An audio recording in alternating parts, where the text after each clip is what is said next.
Древняя японская легенда гласит, что Devil May Cry 3 является самой сложной игрой во всей серии, а ее оригинальный релиз Dante's Awakening на PlayStation 2 одна из самых сложных игр вообще всех времен. Оригинальная версия игры для Северной Америки отличалась от японской Special Edition тем, что сложности были смещены на одну. То есть, к примеру, американская Easy была эквивалентной японской Normal, а американский Hard в японской версии вообще отсутствовал и позже стал всем нам известным Very Hard Special Edition. Когда Хидеаки Ицуна спросили, почему североамериканская версия была такой сложной, он ответил, что причина крылась в политике возвратов игр в США, а в особенности штата Калифорния. Игроки из США могли вернуть игру в течение 30 дней после ее приобретения. Соответственно, практика пройти игру и вернуть ее назад в магазин была нормальной. Из-за такого дикого файнеса Capcom USA проконсультировала японских разработчиков сделать игру сложнее. После релиза начали поступать многочисленные жалобы от геймеров, что игра слишком сложная,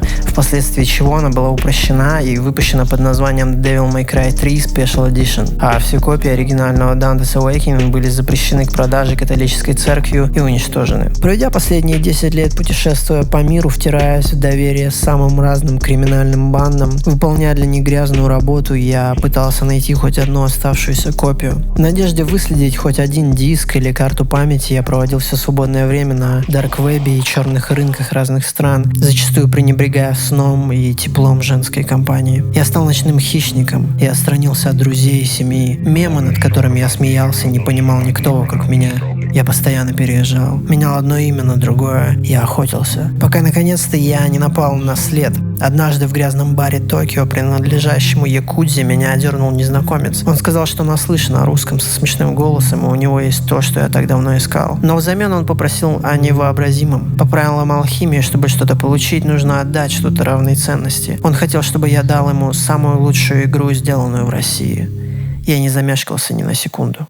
Он получил то, что просил, а я то, зачем я охотился последние 10 лет. Ну а если серьезно, то здорово, мужики. На самом деле, я совершенно обычный среднестатистический эмо-бой с огромным членом, который, как и все вы, переживает за отношения Дани и Кристи, любит блоги Ромы Желудя и эту игру. На самом деле, Dante's Awakening отличается от Special Edition и HD Collection не только сложностью, но еще и визуалом. Некоторые эффекты были либо вырезаны полностью, либо порезаны в переизданиях, а также изменили некоторые планы камеры в катсценах. Про HD текстуры и волосы персонажей вы и сами, в принципе, все знаете, над таким смеяться даже стрёмно. Так что я предлагаю вам составить мне компанию на время этого прохождения, чтобы посмотреть на оригинальную игру во всем ее величии и узнать, действительно ли Dante's Awakening такой сложный, как о нем говорят. Стоит сразу упомянуть, что, к сожалению, хорошего по качеству геймплея с PlayStation 2 записать возможности нет, так как практически все переходники в основном перевирают цвета или убивают качество по причине архаичности своих технологий. А единственная консоль, которая у меня была, спасла меня от снайперской пули в Токио. Так что играть я буду на эмуляторе. Разрешение, естественно, будет лучше, чем на консоли, но я выставил 720, чтобы был какой-то налет ностальгии по эпохе PlayStation 2. Да и чтобы при записи игры она не превратилась в слайд-шоу. Также я выставил настройки, которые делают цвета и эффекты в игре более насыщенными и сочными, чтобы мне было интереснее играть, а вам смотреть.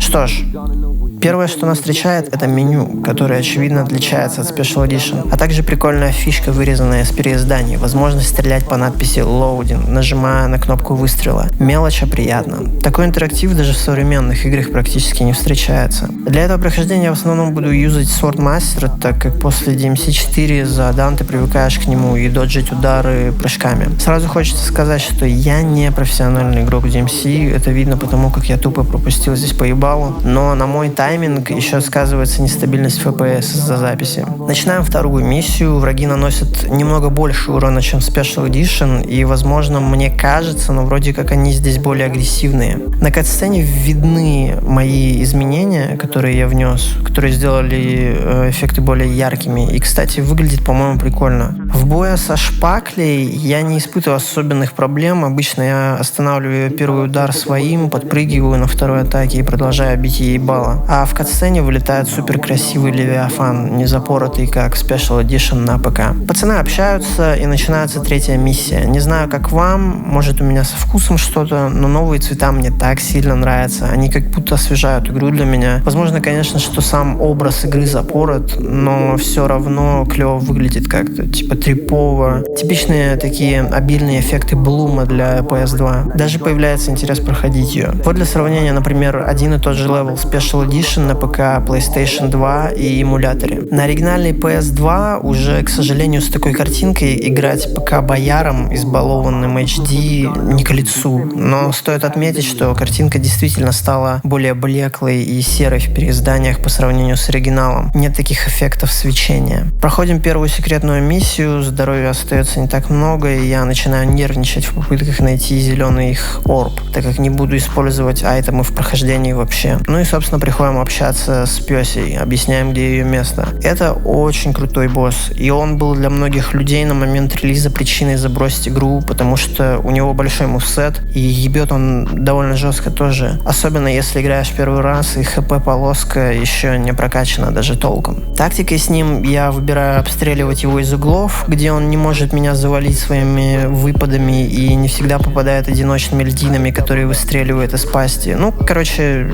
не хочу по-тупому слиться. Самая жопная боль — это сосульки, которые он обваливает с потолка, которые трудно доджить, так как они как-то рандомно падают. Обычно я от них уворачиваюсь, сбегая по стене с Трикстером, так как пока ты бежишь по стене, Данте недоступен для вражеских атак, но в данном случае со Sword Master работает просто бегать в другой конец арены. Благодаря своей осторожности я валю его с первого трая, и он выдает маленький фристайл перед тем, как исчезнуть. Шиммер, шиммер, в ваших ушах. Шиммер, шиммим, и мы дымим, русский дрил на сцене. В следующей миссии пиздим демонов. Пока что все без происшествий. Комната с лифтом выглядит неплохо, наполнена тенями. Объясняем ходячим напасам, что тут не курят и не надо на трубах сидеть. Потом происходит самый унылый рамс во всей игре. С этой хуйней у меня тактика всегда примитивная. Но вот от ее фиолетовых шаров на DMD вообще отбиваться становится практически невозможно для меня. Я знаю, что они хорошо по ней дамажат, если отбить их мечом, но большинство шаров попадают в Данте почему-то у меня. Дальше мы встречаемся с самым сложным боссом в игре — дверью. А вот на пятой миссии начинается ебаный ад, блять. Я всегда находил Бобу и Бибу на огне и рудре сложными из-за ублюдской камеры и нестабильного FPS в комнате, где они находятся. То ли там тени всрато сделаны, то ли что. Но я уже кожей предчувствовал предстоящий пиздец. Выполняем секретную миссию. В ней тактика довольно простая. Нужно застанить одного из двух стреляющих типов посередине и потом второго сразу рядом с ним. И спокойно можно добивать тех, что спрятались по углам. В DMC3 противники становятся гораздо более пассивными, если ваша камера не наведена на них, и, следовательно, они не будут атаковать. Но это не совсем касается ебучих пауков или летающей хуйни из облака, которая сосет ваши жизни и нервы. Ну, вот я и дошел до Бибы с Бобой. Хоть ХП у меня и на максимуме, все равно мне стрёмно. Я решаю вкачать пистолет, чтобы наносить больше урона, пока эти два уебана будут набирать разбег, и добавляю себе деление жизней. Тактика с этими клоунами в первую очередь не выебываться и доджить их атаки, вместо того, чтобы пытаться отбивать каждый из них своими ударами при таком FPS. Нунчаки против них, очевидно, самое действенное оружие, так как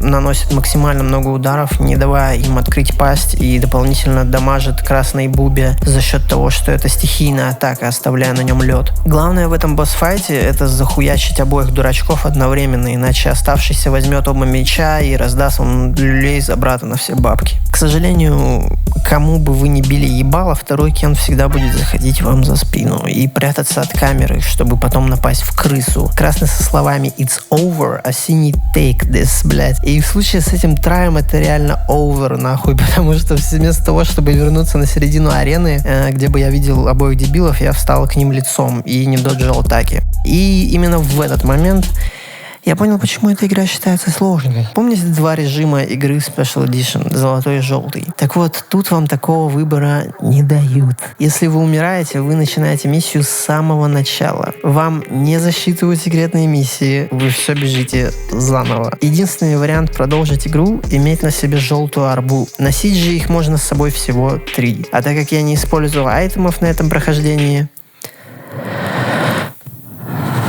я не буду врать, у меня ушло 15 траев на этих уебанов. То есть, 3,5 часа. Пока в конце концов я просто не сдался и не позвал на помощь моего японского друга Йоши. Он является двухкратным чемпионом мира по Devil May Cry, и я передаю слово ему.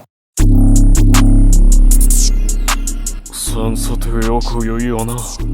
やれやれだ。てめえら見えないのか。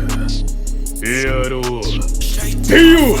その車輪お前はどこまでいい。俺の死に様か。では。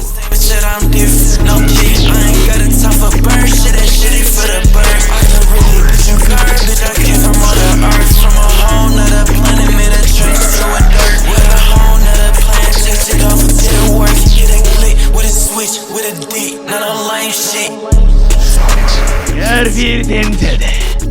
俺様が結界になるんだ。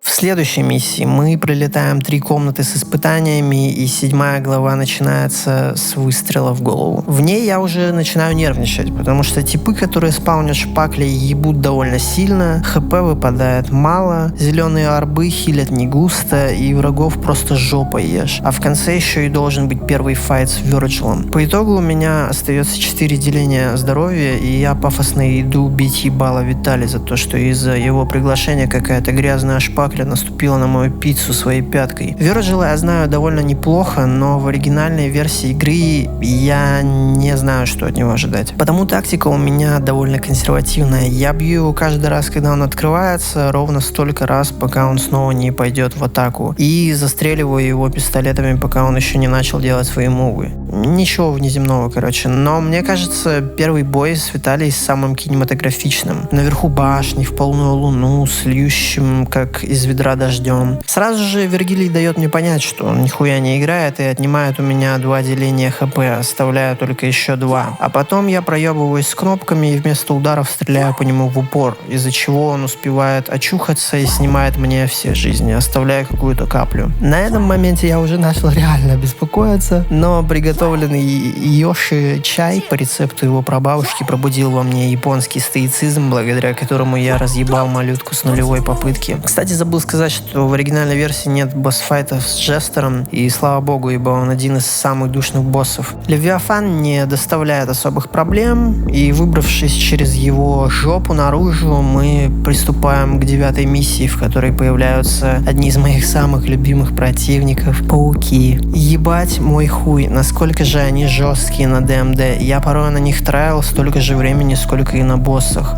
Комната с лезвиями, в которой приятно иногда застрять в этих лезвиях, в аккомпанементе с стреляющими хуесосами, которые вдруг поверили в себя и перестали реагировать на удары, которые до этого их станили. Теперь они стреляют по тебе, пока ты их атакуешь, то есть, вообще похуй. А веселая пизделка в пещерах и рыжеволосая рокерша. Как это доказано учеными, подавляющее большинство девушек, красящие волосы в рыжий или рыжие от природы, ёбнутые, и эта малышка не исключение. Проблем с этим босс-файтом обычно у меня не бывает. Нужно знать, когда уворачиваться, если она просит сходить с ней по магазинам, и не забывать отпрыгивать из черной лужи, чтобы она не повесила на вас элементы. Ну и не давайте ей себя целовать, ибо она для улиц, пацаны засмеют, если с ней увидят. Да и сосет она только ваши жизни и нервы, сразу видно, что она только на словах пиздатая, на деле даже и приготовить не сможет. А в 10 главе мы по классике разбираемся со всем сверхъестественным и трахаемся с пауками.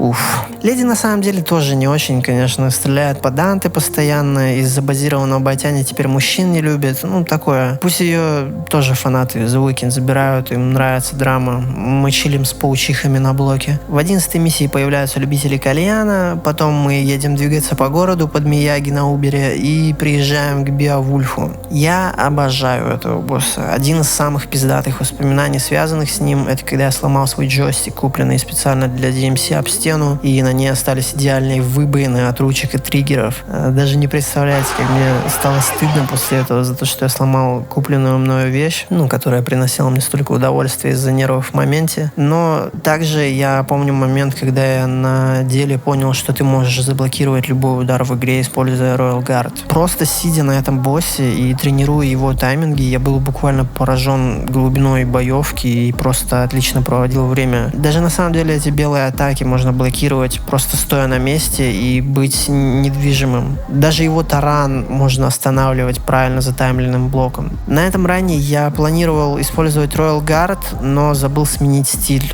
Я не хотел блочить все его атаки, я больше всего переживал за те белые стрелы, которые он выпускал, перья, когда у него оставалось мало здоровья. Они снимают очень много хп, и от них не спасает даже Devil Trigger. В итоге он даже не успел провести эту атаку, и я разъебал его капитально ежей. А насчет следующей главы я был обеспокоен, потому что на ДМД она приносит столько головной боли, особенно если у противников включится Devil Trigger. Очень сложно хилиться при постоянно тающем хп. Но начав с самой большой шпакли, я смог пополнить полоску жизни на фулл и занялся остальными типами. Также я очень оценил винтовку. Обычно я ее вообще не использую, но ее дальнобойность и возможность ронять противников очень помогла мне держать контроль над толпой. Пробегая тут еще раз, благодарю Бога за отсутствие босс-файта с Джестером. Ну и начинается один из самых душных боссов — лошадка. Скорее всего, моя техника боя с ней конкретно сосет, но мне она просто абсолютно не нравится. Это, на мой вкус, какой-то платформер, где ты большинство времени стреляешь по ней, пока не выдается шанс подамажить пару секунд вблизи. Типа, я знаю, что ее можно Royal Guard'ом отбивать, но я еще с этим не экспериментировал. Моя тактика консервативная на этом ране, так как не хотелось переигрывать левел. Я стою на середине, подпрыгиваю, чтобы задоджить стрелы, потом подбираюсь ближе и роняю ее нахуй. Знаю, что можно запрыгнуть ей на карету, но рисковать не хотелось. Лошадка сфидела. На следующей миссии после статуи я захожу в секретную комнату, и в ней начинается ебаный, цирк. Пауки просто съебывают от меня. Я постоянно промахиваюсь, и потом появляются огромные паучихи с шпаклями. Из-за того, что они все находятся в пределах моего экрана, они все атакуют. Особенно раздражают ебучие шпакли, которых я не могу задефать прыжками, потому что они выпрыгивают из-под меня. Ну и как итог, мне бьют ебало. Я беру Royal Guard, ломаю статуи и возвращаюсь к паучихам. Мы занимаемся жарким сексом, но шпакли пробивают мой тайминг, разбивая мои блоки. Опять вижу статуи, опять бегу к паучихам, но уже с трикстером, чтобы доджить шпакли. Победа. Еще статуи, головоломка и вторая секретная комната, где нужно как можно быстрее убить всех проезжающих мимо мразей. Добегаю до второго Виталика и довольно быстро его опиздюливаю, придерживаясь той же тактики, что и в первый раз. Атакую его, кстати, даже на Devil Trigger, ибо пошел он нахуй. Мне нравится этот босс-файт. В первый раз, проходя его, это были незабываемые ощущения. В следующей миссии подбираем Беовульф, и начинается статуи. Но не столько они мне даже насрали в душу, сколько вот эта мразь. Ёбаный рот этой овцы. Она просто тупо убегает от твоих атак, не переставая атаковать тебя. Это просто прикол. Слэшер, где от тебя бегают враги. Если я не ошибаюсь, Special Edition и HD Collection на нормале эти противники тебя не доджат. Но мы играем в оригинальный Devil May Cry. Также я захотел проверить комнату, которая обычно наполненная статуями. Кто-то говорил, что это место было недоделанным разработчиками местом для чего-то. И я решил проверить, будет ли здесь что-то после уничтожения всех врагов. Но в процессе меня захуярили единороги. На этом моменте у меня уже начало подгорать. Бежим назад, опускаем всех статуй, ну и в комнате ничего нет, кроме зеленой звезды. Миф развеян. 15 глава. Самая нелюбимая мною. И если вы первый раз ее проходите, то скорее всего просто заблудитесь или нахуй с ума сойдете. Но сперва поговорим об этом мусоре. Я не знаю, почему Эцуна так любит делать противников, проходящих сквозь стены и убегающих от тебя, но эти пидорасы просто эпогей этой нездоровой любви. Они, просто могут нарезать вокруг тебя по кругу, пока назад не отхилят свою защиту. Очень хороший враг, очень нравится, 10 из 10, очень нравится, приятно. Дальше по расписанию отдых с паучихами, комнаты с лезвиями. Я в рот ебал эту миссию, здесь я не умер, давайте скипнем. А вот в 16 главе начинается, веселуха. В этих коридорах появляются противники, которые стреляют по вам, как и в переизданиях, но в отличие от переизданий, они вас жестко дожат. Поймать их становится проблемой, с чем мне помогает винтовка, но дальше больше. Ангелы снимают мне хп, и я попадаю в одну из самых сложных комнат в игре. И если не контролировать здесь, куда смотрит камера, то по вам будут стрелять сверху мобы, которые настолько одичали к этому моменту в игре, что создают нереальную головную боль. А поднявшись в следующую комнату, вас встретит еще более сложный файт, чем этот. Красные шпакли и летающая падаль атакуют, не давая даже продышаться. Они пиздят меня, даже не находясь на экране. Происходит просто пиздец. Ну и все заново. Секретная комната еще к тому же сменила головоломку. Блядь. Наконец-то пробившись сквозь толпы врагов назад, я нахожусь в самое удачное место в комнате, забиваю с него и раздаю всем люлей. Пробежав дальше, я решаю собрать красные орбы с одного места, хоть оно и довольно рискованное, потому что можно сорваться вниз. Все мобы отспаунились назад. Я пробегаю их, теряя большую часть хп, забыв, что дальше еще одна комната с паучихами и кальянщиками.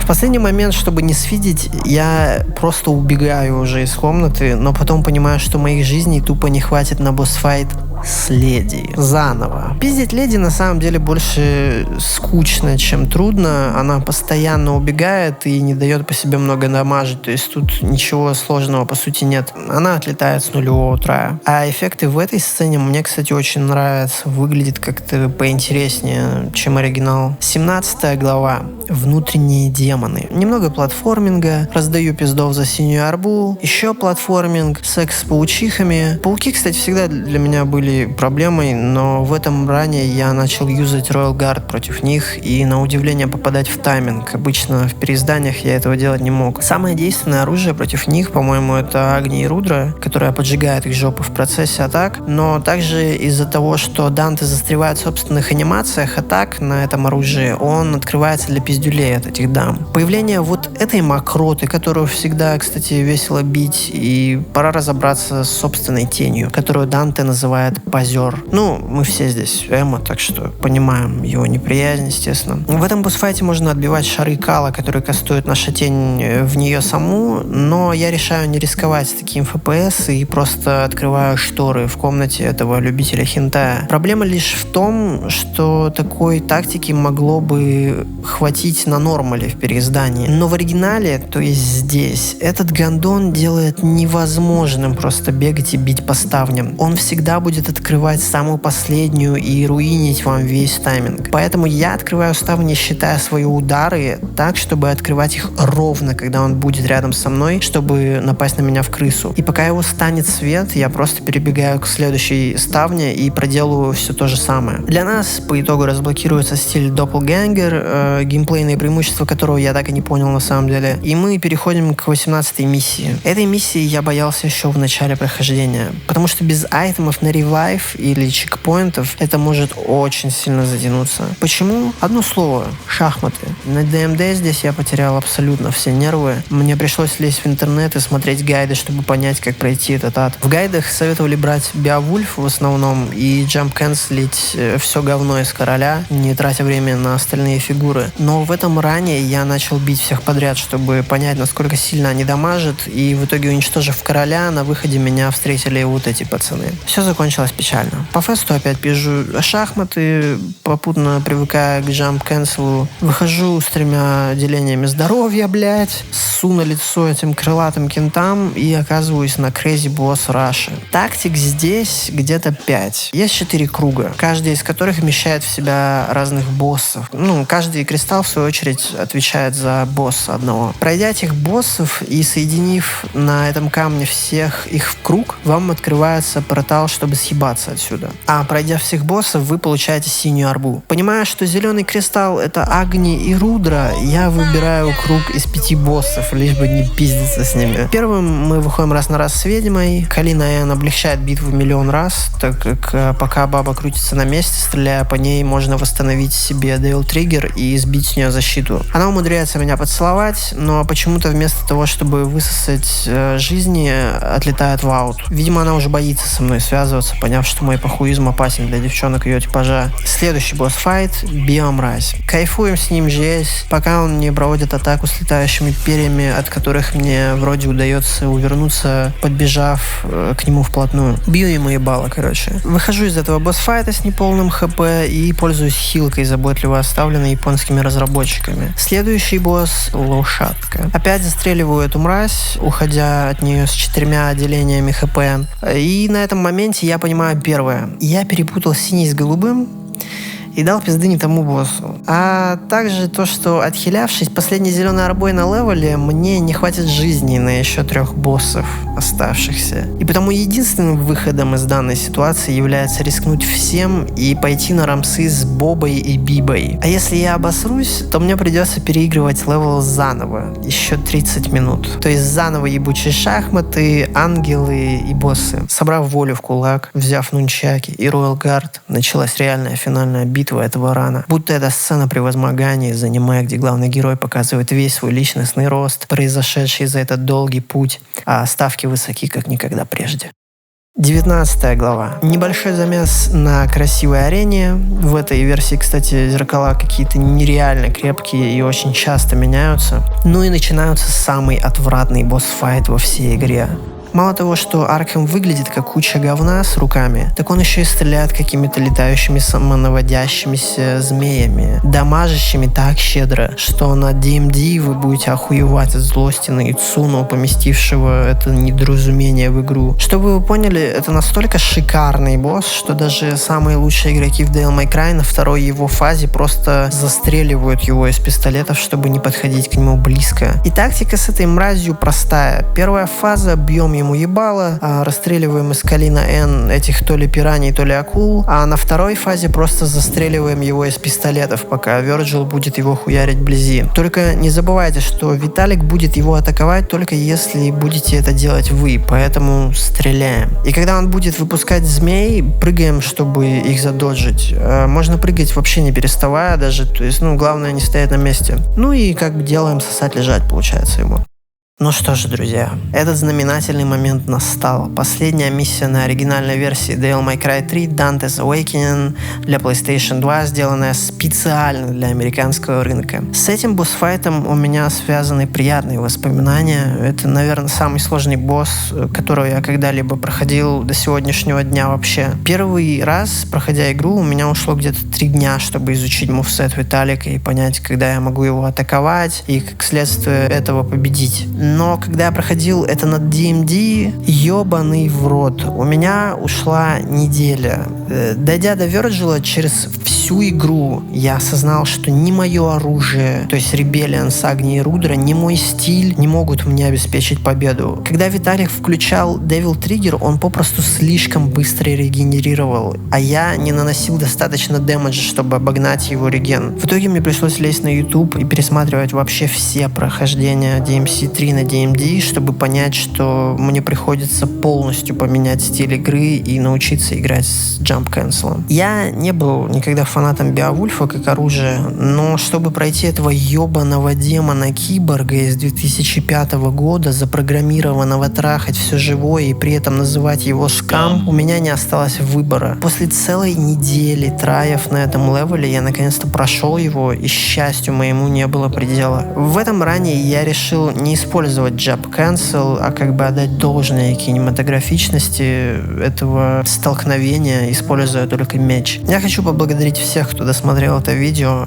Это прохождение доставило мне море удовольствия и увлекло меня так, будто я прошел эту игру в первый раз. Сложность этой оригинальной версии ощущалась как хард, и при учете, что мы начинаем без прокачки уже на таком уровне, для новичков, незнакомых с серией, это будет еще тем челленджем. Визуально мне очень достали заставки, у меня создалось впечатление, что даже пререндер кат-сцены в этой версии выглядели намного лучше, будто в переизданиях попросту не хватает кадров, и порой ты не понимаешь, что вообще происходит на экране. Музыка в Dante's Awakening из заставок идеально перетекает в геймплей. Вообще, true фанаты знают, что Special Edition на ПК с музыкой всегда был трабл, и приходится обычно докачивать ее в архиве в хорошем качестве. Ну, еще одна причина, наверное, пройти эту игру была в том, что с самого детства я всегда хотел иметь PlayStation 2, но мои родители не покупали ее мне, поэтому мне всегда именно то поколение казалось каким-то true хардкорным и true геймерским, потому что я никогда не мог пройти порты на ПК из-за их сложностей, будучи малым. Плюс самые знаменитые игры всегда были японскими, с какой-то далекой от нашей загадочной культурой, которая ощущается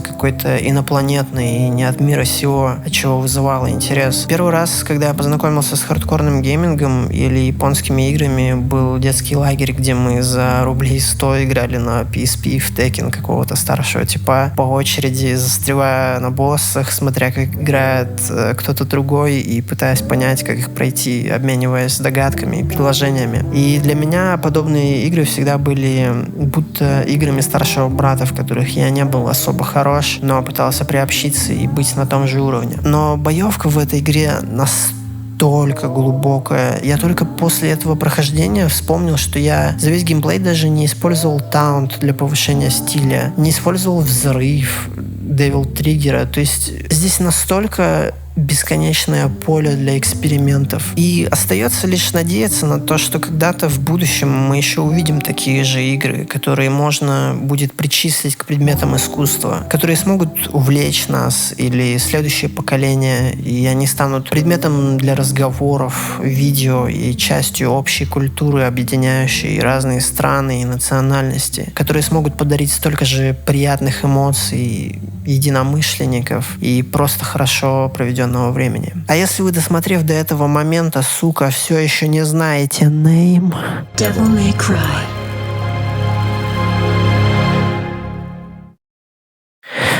подписывайтесь на канал, ставьте лайки, пишите комментарии свои ностальгические с воспоминаниями. Спасибо за просмотр. Я еще про Вёрджила рассказал, можете тоже посмотреть. Вот. Спасибо за внимание.